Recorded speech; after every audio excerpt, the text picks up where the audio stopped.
Hello, I'm Brigantia Blackbird of the Blackbird Grimoire. Welcome to the daily forecast for Tuesday, October 22nd, 2024. It is the day of the Frankenstein monster and the first of Scorpio. Let's look at our astrology. The sun begins the day in Libra, cardinal air, representing justice, and then at 5:15 p.m. Central Time, it goes into Scorpio, a fixed water sign representing resourcefulness. I have my moon in Scorpio, so I also rather enjoy when we get into Scorpio season with the sun as well. It feels fun.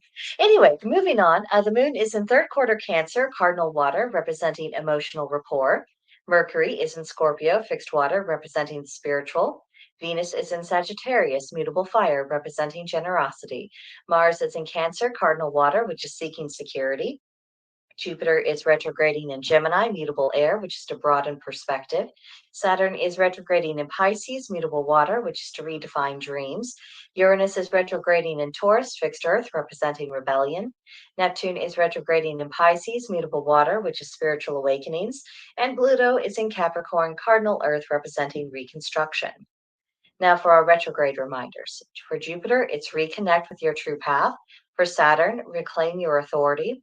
For Uranus, reconsider how you rebel. For Neptune, reclaim your magic. And for Chiron, restore the heroic spirit. Our moon is in the waning gibbous phase, which means it's time to practice gratitude. For the Cancer moon, our do's are work from home, prioritize the family, nurture your friends. And the don'ts are publicity, over reliance on objectivity, and overindulgence in emotions.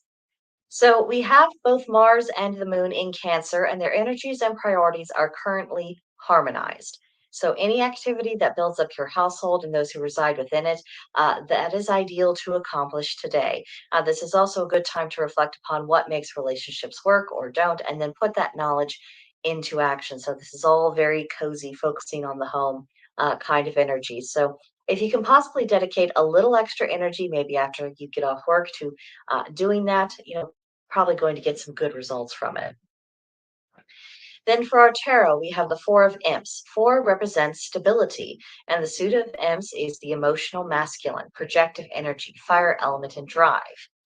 And the keywords are celebration of accomplishments, peace and prosperity, and a possible romance. So, this is a really uplifting card. It means that you can look back on your hard work and really be glad of what you did, not beating yourself up on all the things you could possibly have done better. Be glad with what you did accomplish. This is with reference to peace and prosperity. I think being cultivating thankfulness for what we do possess, working on our own inward peace. I think that is a good way to make use of the energy represented by this card. And as far as possible romance, perhaps if you're single, there is a special someone who you're, on the horizon of bumping into. But for those of us who are paired off, or who, perhaps are not open to a romance at this time in the most literal sense, this could be the romance of exploration, learning something new that you just fascinates and enthralls and absorbs you. It could be a new hobby that just, you decide to give a lot of your energy to. It could be romanticizing the season. There's a lot of different ways to take it. So depending upon your circumstances and really what's right for you, see if you can't harness the energy that this represents, and allow yourself to fully immerse yourself in accomplishment and the blessings that you have received and the good things that you're glad about, and for the things you would love to get to know a bit better. Then today's Celtic Triad, three things which should chiefly be considered in everything: nature, form, and work.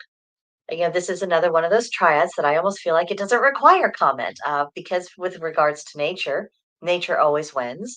I think we know that. Even if we're trying to fight against it, nature is going to win. And then as regarding form, the form of the thing reveals the function and purpose of the thing. I think there's a lot of truth to that.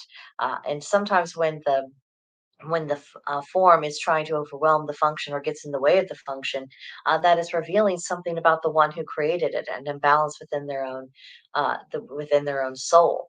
And so, having what is the necessary form that should be considered in everything that is built. And with work, industry and labor are necessary aspects of creation, whether it's for artistic or practical purposes or both. And this work must be guided by the principle of natures and take into account the necessary form to succeed. They all go together. These are interrelated concepts. Now, for today's magical correspondences, they are centered on the idea of willpower. For this, the color is red. The plant is the apple, the animal is the cougar, and the crystal is garnet. And also, I would encourage you to take a look at your solar plexus chakra. Is it out of order? Is it perhaps ebbing a bit low? If that is the case, then more than likely your willpower will diminish. So build yourself up, and making use of these correspondences is one way you can do so. Next up, today's practices.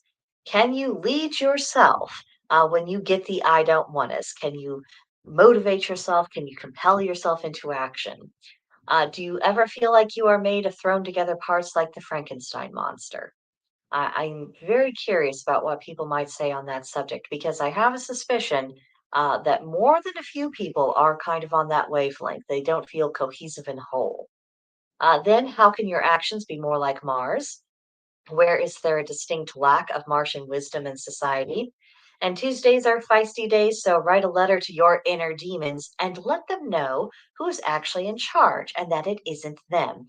This is another way where you can start building up your own willpower simply by reclaiming for yourself mentally of I am in charge, I am running my own show.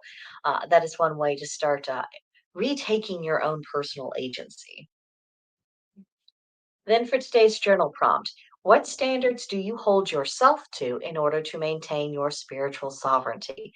I think this could be quite revealing for people. And and if you in the course of this exploring this question, you feel like, I have some weaknesses I need to address.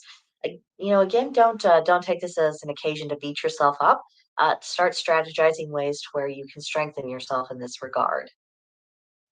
And that will do it for today. I wish everyone a magical and a delightfully spooky day. Let me know what you thought of all of this in the comments. Please leave me a like if you enjoyed it.